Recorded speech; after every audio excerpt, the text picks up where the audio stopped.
Hello there and a happy new year. Welcome to the first of our 1 minute English Lexical Lab videos, the first one for 2021. Let's hope it's a better year than last year was.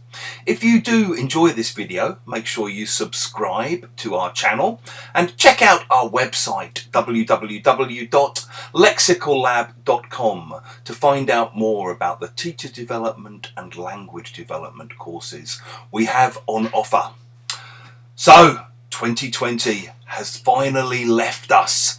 I'm guessing I would be speaking for most people out there if I said that 2020 was a bit of a nightmare.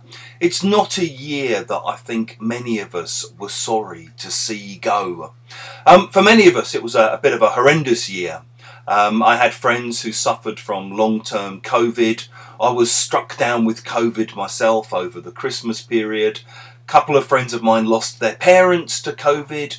People have lost their jobs. A couple of friends have been evicted from where they were living. All in all, it was a year to forget. And I guess I speak for everyone out there when I say that I'm glad to see the back of 2020.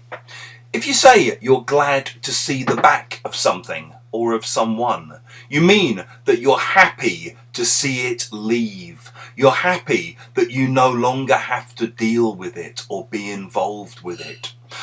To give you another example, maybe if you have relatives staying with you over the festive period during Christmas and New Year, and they overstay their welcome a little bit. By the time they finally go back home, you're probably glad to see the back of them. In the same way, I guess hotel staff may sometimes be glad to see the back of a difficult guest. If you have liked this video, please do click the like button below, share it with your friends, and in the comment section below, we'd love to see examples of things you've been glad to see the back of.